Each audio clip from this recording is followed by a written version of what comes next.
एक 19 साल का लड़का जो कि पढ़ने लिखने में बहुत होशियार था, वो लोगों के घर पे जाता था और उनके बच्चों को होम ट्यूशन देता था।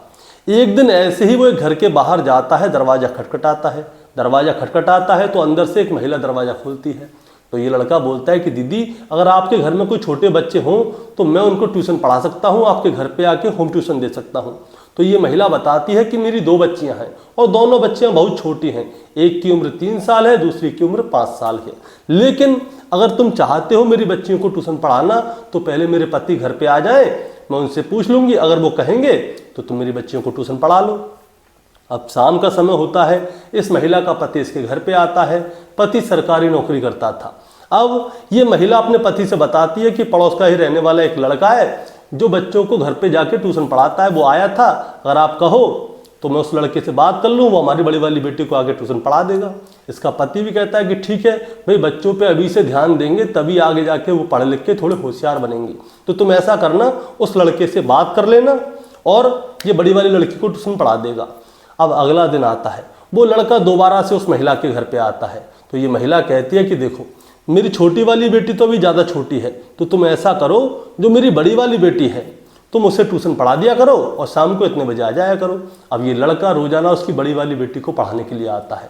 अब पढ़ाते पढ़ाते दोस्तों क्या होता है, जो महिला थी उस महिला से ये लड़का पहले दीदी करके बात किया करता था, लेकिन जब समय गुजरने लगता है तो उस महिला का नाम लेके बात करने लगता है। और जो महिला है जो इससे बेटा कह के बात करती थी, वो महिला भी इससे नाम लेके बात करती थी। इन दोनों के बीच में प्रेम प्रसंग बढ़ जाता है और समय और आगे गुजरने लगता है। इसकी जो छोटी बेटी थी वो बड़ी होने लगती है और बड़ी बेटी जवान होने लगती है।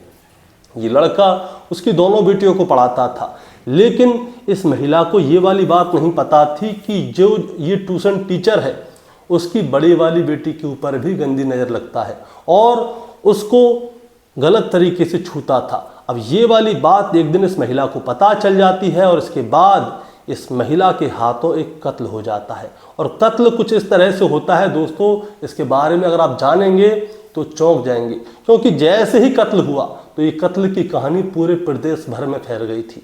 दोस्तों, आज की कहानी इसी महिला के ऊपर है जो कि अपनी बेटी को अपने से 16 साल छोटे लड़के से ट्यूशन पढ़वाती थी और ये महिला उस छोटे लड़के के साथ में लिविंग में रहने लग गई थी। और एक दिन ये महिला अपने उसी लिविंग पार्टनर की हत्या कर देती है। आखिर ऐसी क्या बात रही होगी और कत्ल कैसे किया होगा, आज की कहानी से यही जानेंगे। दोस्तों, कहानी शुरू करूंगा उससे पहले मैं बस आपसे यही कहना चाहूँगा कि अगर आप मेरे चैनल पर नए हैं तो चैनल को जल्दी से सब्सक्राइब कर दीजिएगा, ताकि रोजाना रात को 8 बजे मैं आपके लिए एक सच्ची घटना की कहानी लेकर आ सकूँ।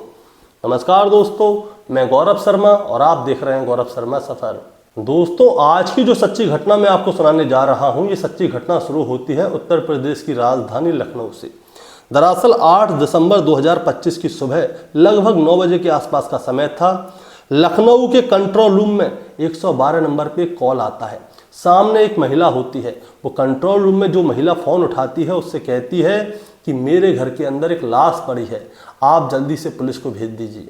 अब जैसे ही कंट्रोल रूम वाली महिला उस महिला की आवाज़ को सुनती है तो वो कहती है, सुबह ही सुबह किसका फ़ोन आ गया, और ये सुबह ही सुबह ये कह रही है कि मेरे घर में एक लाश पड़ी है। दरअसल दोस्तों, होता क्या है, कंट्रोल रूम में दिन भर अजीबोगरीब फ़ोन आते रहते हैं, इसीलिए जो कंट्रोल रूम वाली महिला है पहले तो उसकी बात पे ज़रा ध्यान नहीं देती, लेकिन उसकी बात को वो सुनती ज़रूर है। उससे पूछती है कि आखिर किसकी लाश है, क्या हुआ, तुम्हारा एड्रेस क्या है। तो जिस महिला ने कंट्रोल रूम में फ़ोन किया था वो पूरा एड्रेस बताती है और वो बताती है कि जो मेरा लिविंग पार्टनर है उसकी लाश मेरे घर में पड़ी हुई है और मेरे हाथों ही उसकी हत्या हुई है। अब जैसे ही ये वाली बात सामने आती है तो ये कंट्रोल रूम वाली महिला है, जब तक उसने फ़ोन पे बताया था अपना एड्रेस वगैरह, वो सारी चीज़ अपने पास नोट कर लेती है और जो उसका नज़दीकी पुलिस स्टेशन है BBD यानी कि बाबू बनारसी दास थाना, वहाँ पे उसको जो डिटेल है वो वहाँ पे भेज देती है और थाने में बताती हैं कि आपके थाने के अंतर्गत सलारगंज है और सलारगंज के अंदर शिवम ग्रीन सिटी है जो कि अयोध्या रोड पे पड़ती है। वहाँ पे एक घर है, उस घर के अंदर एक महिला है, उस महिला का फ़ोन आया है कि उसके लिविंग पार्टनर की लाश उसी के घर में रखी हुई है और उसकी हत्या उसी ने ही की है। अब जैसे ही ये वाली बात सामने आती है तो थानेदार साहब चौंक जाते हैं। तो थानेदार साहब क्या करते हैं, सबसे पहले जो ग्राम प्रधान है उसको फ़ोन करते हैं। ग्राम प्रधान का नाम होता है मनोहर यादव। मनोहर यादव को फ़ोन करते हैं और उन्हें वो पूरा पता बताते हैं और कहते हैं कि ये जो घर है, इस घर के अंदर से एक फ़ोन आया है और वो महिला कह रही है कि उसके लिविंग पार्टनर की लाश उसी के घर के अंदर पड़ी हुई है और हत्या उसी ने की है। अब जरा आप जाइए और देख के आइए कि वो महिला सही बोल रही है या सुबह ही सुबह उसने ऐसे ही मजाक के तौर पे या बेवकूफ़ बनाने के लिए फ़ोन कर दिया है। अब मनोहर यादव क्या करते हैं, तुरंत ही मौके पर जाते हैं, दरवाज़ा खटखटाते हैं और जैसे ही दरवाज़ा खटखटाते हैं तो दरवाज़ा वही महिला खोलती है जिसने कंट्रोल रूम में सुबह 9 बजे फ़ोन किया था। अब मनोहर यादव उससे पूछते हैं कि क्या आपने पुलिस के लिए फ़ोन किया था 112 नंबर पे? तो ये महिला कहती है कि हाँ। तो वो पूछते हैं कि क्या तुम्हारे घर में कोई लाश है? वो कहती है कि हाँ, मेरे घर में मेरे लिविंग पार्टनर की लाश है और उसकी हत्या मैंने ही की है। अब जैसे ही ये वाली बात सामने आती है, मनोहर यादव ग्राम प्रधान इस बात को कंफर्म करते हैं तो वो तुरंत ही पुलिस को फ़ोन करते हैं और वो कहते हैं कि हाँ, घर के अंदर लाश पड़ी हुई है और जिसने हत्या की है वो महिला भी घर के अंदर ही मौजूद है। अब जैसे ही पुलिस को ये वाली बात पता चलती है तो तुरंत ही पुलिस जो है मौके पर पहुंच जाती है। दरवाजे को खुलवाया जाता है, घर के अंदर घुसा जाता है। अब जैसे ही पुलिस घर के अंदर जाती है तो वहाँ पे एक लाश पड़ी हुई होती है और ये लाश सूर्य प्रताप सिंह, जिसकी उम्र लगभग 32 साल के आसपास है, इस लड़के की है। और ये सूर्य प्रताप सिंह जो है पेशे से इंजीनियर है। अब जैसे ही पुलिस वाले उस लाश को देखते हैं तो उस लाश को देखने से साफ पता चल रहा था कि उस लाश के ऊपर किसी धारदार हथियार से कई बार वार किए गए हैं, उसकी गर्दन तक को काटा गया है। अब पुलिस वाले जैसे ही ये वाली चीज़ देखते हैं तो तुरंत पुलिस वाले सूर्य प्रताप सिंह की लाश को कब्जे में लेते हैं और पोस्टमार्टम के लिए भेज देते हैं। और अब इस सूर्य प्रताप सिंह के बारे में जानकारी ली जाती है कि आखिर ये सूर्य प्रताप सिंह है कौन। तब जाके पता चलता है कि सूर्य प्रताप सिंह जो है उत्तर प्रदेश के देवरिया जिले के परसिया भीकम गांव का रहने वाला है और इसके परिवार जो है लगभग 15 साल पहले लखनऊ में आके बस गया था।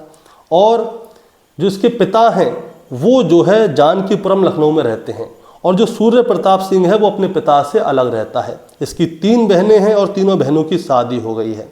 अब इसके पिता से संपर्क किया जाता है कि आपके बेटे की लाश ऐसे ऐसे करके घर में मिली है, एक महिला ने फ़ोन किया है। इसके पिता नरेंद्र कुमार तुरंत ही मौके पर पहुंचते हैं अपनी पत्नी उषा के साथ। अब जैसे ही ये जाके देखते हैं इनके बेटे की लाश को तो वहीं पे फपक फपक के रोने लगते हैं। इनकी पत्नी बुरी तरह से रोने लगती है और वहीं पे रो रो कर कह रही होती है कि अभी कुछ दिन पहले ही मेरे बेटे की मेरे से बात हुई थी, मेरा इकलौता बेटा इतनी बेदर्दी से आखिर मेरे बेटे को क्यों मारा, मेरे बेटे की क्या गलती थी, मैं तो उसको दूल्हा बना देखना चाहती थी, मैं तो उसके बच्चों को खिलाना चाहती थी, लेकिन आज मेरे बच्चों की हत्या कर दी है। अब इसके बाद पुलिस वाले जो हैं सारी बात सूर्य प्रताप सिंह के पिता नरेंद्र कुमार को बताते हैं और जब सारी बात बताई जाती है तो नरेंद्र कुमार जो है अपनी बेटे की हत्या का पूरा शक उसी महिला पर निकालते हैं। इस महिला का नाम होता है रत्ना और वो कहते हैं कि इस महिला ने मेरे बेटे सूर्य प्रताप सिंह को अपने प्यार के जाल में फंसा लिया और ये मेरे बेटे से लगभग 12-15 साल बड़ी है और इसी ने मेरे बेटे की हत्या की है और ये मेरे बेटे का घर है, इस घर की कीमत लगभग 50 लाख के आसपास है और ये महिला मेरे बेटे की हत्या करके इस घर को हथियाना चाहती है। अब इसके बाद दोस्तों वो ये भी बताते हैं कि इस महिला की 2 बेटियां भी हैं, उन दोनों बेटियों और इस महिला रत्ना ने मिलकर मेरे बेटे की हत्या की है। अब पुलिस वाले जो हैं सूर्य प्रताप सिंह और रत्ना की पूरी कहानी जानना चाहते थे कि आखिर रत्ना सूर्य प्रताप सिंह की हत्या क्यों करना चाहेगी, क्या वजह रही होगी और रत्ना सूर्य प्रताप सिंह के साथ इस घर में लिविंग में क्यों रह रही थी। और जब पुलिस वालों ने ये कहानी जानना चाही तो उसके बाद कहानी शुरू होती है साल 2012 से। साल 2012 की बात है। सूर्य प्रताप सिंह की उम्र उस समय थी 19 साल। पढ़ने लिखने में बहुत होशियार था, घर घर जाके बच्चों को होम ट्यूशन देता था। ऐसे ही करके एक दिन ये जो है एक घर पे जाता है, घर का दरवाज़ा यही महिला रत्ना खोलती है। रत्ना से कहता है कि दीदी अगर आपके घर में कोई बच्चे हों तो मैं उन्हें आके आपके घर पे होम ट्यूशन दे सकता हूँ। तो रत्ना कहती है कि मेरी तो 2 बच्चियाँ हैं जिनमें एक की उम्र 3 साल, एक की उम्र 5 साल है। तो तुम मेरे बच्चों को क्या पढ़ाओगे? तो सूर्य प्रताप सिंह कहता है कि आपकी जो 5 साल की बच्ची है वो पढ़ने लिखने में बहुत होशियार है, समझदार लग रही है, मैं इसको ट्यूशन पढ़ा सकता हूँ। तो रत्ना कहती है कि मैं अपने पति से बात करूँगी, पति अगर कहेंगे तो पढ़ा देना। दरअसल दोस्तों जो रत्ना का पति है, जिनका नाम था राजेंद्र, जो कि जनगणना विभाग में सरकारी काम करते थे, और राजेंद्र जो है सुबह जाते थे, शाम को घर पे आते थे। उस समय पे रत्ना की उम्र थी 33 साल और सूर्य प्रताप सिंह की उम्र थी 19 साल। अब राजेंद्र जो है रात के समय घर पे आते हैं, तो उनकी पत्नी रत्ना उनसे पूछती है कि एक लड़का आया था, पड़ोस का रहने वाला है, आसपास के बहुत सारे बच्चों को ट्यूशन पढ़ाता है, अगर आप कहो तो हम अपनी बच्ची को उससे ट्यूशन पढ़वा देंगे, वो कह रहा था कि घर पे आके पढ़ाया जाया करेगा। तो राजेंद्र कहते हैं कि अच्छी बात है, बच्चे पढ़ेंगे लिखेंगे तो और ज़्यादा होशियार होंगे और पढ़ाई लिखाई को अच्छी तरह से गेन करेंगे। तो ये जो है रत्ना सूर्य प्रताप सिंह को अपनी 5 साल की बच्ची को पढ़ाने के लिए अपने घर पे रख लेती है। अब दोस्तों 3 साल की बच्ची तो ज़्यादा छोटी थी, 5 साल की बच्ची को वो पढ़ाने लगता है। लेकिन रत्ना के जो पति है राजेंद्र के अंदर एक कमी थी, वो कमी थी शराब पीने की। राजेंद्र सुबह हो, दोपहर हो, शाम हो, हर वक्त शराब पिया करते थे और रात को टुल्ल होकर घर पे आया करते थे। लेकिन सूर्य प्रताप सिंह उसकी बच्चियों को पढ़ा रहा था, उसको कोई लेना देना नहीं था। वो रत्ना से दीदी करके बोलता था और उसकी दोनों बच्चियों से बेटा करके बोलता था। रत्ना भी सूर्य प्रताप सिंह से बेटा करके बोलती थी, क्योंकि उम्र में बहुत ज़्यादा फर्क था। वो कहती बेटा अच्छी तरह से पढ़ाना, क्योंकि सूर्य प्रताप सिंह उस समय जवानी में कदम रख रहा था। इसके बाद क्या होता है दोस्तों, 2 साल तक कंटिन्यू सूर्य प्रताप सिंह इसके बच्चों को पढ़ाता है। लेकिन 2 साल बाद अचानक से ही खबर आती है कि रत्ना का पति राजेंद्र कुमार अब नहीं रहे। दरअसल साल 2014 में पीलिया की वजह से राजेंद्र कुमार की मौत हो जाती है, और जब राजेंद्र कुमार की मौत हो जाती है तो जो रत्ना है वो घर पे अकेली हो जाती है, उसकी दोनों बच्चियां भी अकेली हो जाती हैं। बच्चियों की उम्र थोड़ी और बढ़ गई थी, बड़ी वाली बच्ची 7 साल की हो गई थी, छोटी वाली बच्ची 5 साल की हो गई थी। अब जो राजेंद्र कुमार है रत्ना के पति, उसने फंड इकट्ठा करके रखा था, और जो उसकी पेंशन थी, पेंशन भी आती थी, तो मतलब पैसे ठीक ठाक घर पे आ जाया करते थे। इसे मिलाकर क्या होता है, रत्ना घर पे अकेली रहती थी, सूर्य प्रताप सिंह उसके घर पे पढ़ाने आया करता था, सब कुछ सही चल रहा था। लेकिन इसी बीच में रत्ना और सूर्य प्रताप सिंह की नज़दीकियाँ हो जाती हैं, और नज़दीकियाँ कुछ ज़्यादा हो जाती हैं। ये दोनों प्रेम प्रसंग में पड़ जाते हैं, और प्रेम प्रसंग में पड़ने के बाद आगे बढ़ते हैं। अब जब प्रेम प्रसंग इनका बहुत ज़्यादा हो जाता है तो रत्ना के परिवार वालों को ये वाली बात पता चल जाती है, और इधर सूर्य प्रताप सिंह के परिवार वालों को भी पता चल जाती है। सूर्य प्रताप सिंह के परिवार वाले उससे कहते हैं कि ये औरत विधवा है, इसकी बच्चियां अब जवान होने वाली हैं और तू इस औरत के चक्कर में पड़ रहा है, इसको छोड़, हम तेरी शादी किसी अच्छी महिला से कराएंगे। लेकिन सूर्य प्रताप सिंह साफ मना कर देता है, और उधर रत्ना के परिवार वालों को पता चलता है तो रत्ना भी मना कर देती है। वो कहती है नहीं, मैं तो इसी से प्यार करती हूँ। इसी बीच में क्या होता है, सूर्य प्रताप सिंह जो है पढ़ाई लिखाई करके इंजीनियर बन जाता है। साल आ जाता है 2020, और साल जब 2020 आ जाता है तो सूर्य प्रताप सिंह अपने घर को छोड़ देता है।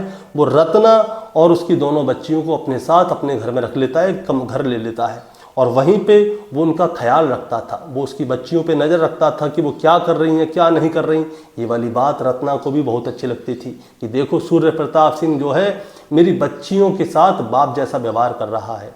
लेकिन रत्ना को एक बात समझ में नहीं आ रही थी कि सूर्य प्रताप सिंह जो है उसकी बच्चियों के साथ बाप जैसा व्यवहार नहीं कर रहा था, बल्कि वो उसकी बड़ी बेटी के ऊपर नज़रें गड़ाए हुए था। वो देखता था कि वो कहाँ जा रही है, कहाँ आ रही है, किससे मिल रही है, क्या कर रही है, क्या नहीं कर रही, और उसके साथ गलत तरीके से बैड टच करता था।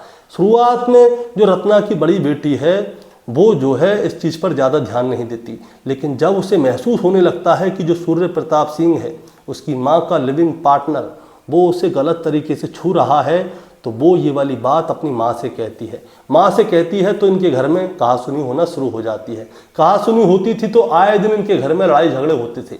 अड़ोसी पड़ोसियों का कहना था कि जब वो इनके घर के पास होके गुजरते थे रात को तो इनके घर में से चीखने चिल्लाने की और गाली गलौज की आवाज़ें आती थी। अब समय ऐसे ही गुजरने लगता है। अब क्या होता है दोस्तों, तारीख आती है 7 दिसंबर 2025। 7 दिसंबर 2025 को क्या होता है, सूर्य प्रताप सिंह को जो रत्ना की बड़ी वाली बेटी है उसके मोबाइल में किसी का फ़ोटो दिख जाता है, किसी लड़के का। अब जैसे ही किसी लड़के का फ़ोटो दिख जाता है तो वो जो है उस लड़की को पूछता है कि ये फ़ोटो किसका है, तो लड़की कहती है मेरे दोस्त का है। सूर्य प्रताप सिंह कहता है कि तुम्हारा दोस्त कहाँ से आ गया, तुम लड़कों से दोस्ती कर रही हो। ये वाली बात कह के कहासुनी हो जाती है और फिर वो रत्ना की बड़ी वाली बेटी का हाथ पकड़ के उसे अपने साथ कमरे में खींच कर ले जाता है, जिसकी उम्र इस समय पे 18 साल के आसपास थी। अब जैसे ही वो कमरे के अंदर लेके जाता है तो ये वाली बात रत्ना को पता चल जाती है। छोटी वाली बेटी कहती है कि मम्मा देखो, अंकल देखो दीदी के साथ गंदी बात कर रहे हैं। अब ये वाली बात जैसे ही सामने आती है तो रत्ना को आ जाता है बहुत ही बुरी तरह से गुस्सा। रत्ना सीधी उस कमरे के बाहर जाती है और दरवाजे को जोर जोर से खटखटाती है। बहुत देर तक कमरे के अंदर से चीखने चिल्लाने की आवाज़ें आ रही थीं, लेकिन रत्ना दरवाज़ा खटखटाना रोकती नहीं है। वो बार बार कहती है दरवाज़ा खोलो, दरवाज़ा खोलो। आखिरकार सूर्य प्रताप सिंह उस दरवाजे को खोल देता है। जैसे वो दरवाज़ा खोलता है तो वो देखती है कि उसकी 18 साल की बेटी बहुत ही बुरी तरह से घर के अंदर रो रही है कमरे में। और ये वाली बात रत्ना को बहुत ज़्यादा बुरी लग जाती है। वो अपनी बड़ी वाली बेटी को अपने पीछे लेती है और अपनी दोनों बेटियों से कहती है कि बेटा इसे पकड़ो। अब वो दोनों बेटियां जो हैं सूर्य प्रताप सिंह को पकड़ लेती हैं और इतने में ही रत्ना जाती है किचन के अंदर और वहां से निकाल के लाती है चाकू और सूर्य प्रताप सिंह के ऊपर कर देती है हमला। उसकी गर्दन पे ताबड़तोड़ हमला करती है, कई बार उसकी छाती पे भी हमला करती है। इतनी ही देर में सूर्य प्रताप सिंह अपना आपा खो देता है और ज़मीन पे गिर जाता है और वहाँ हर जगह खून ही खून हो जाता है। रत्ना और उसकी दोनों बेटियां ये देखकर चौंक जाती हैं और ये सोचती हैं कि आखिर उनके हाथों से ये क्या हो गया। रात को लगभग 11 बजे के आसपास का समय था। रत्ना और उसकी दोनों बेटी वहीं बैठ जाती हैं। सारी रात सोचती हैं कि आखिर करें तो करें क्या, लेकिन वो कुछ सोच नहीं पाती। इसके बाद तारीख आती है 8 दिसंबर 2025।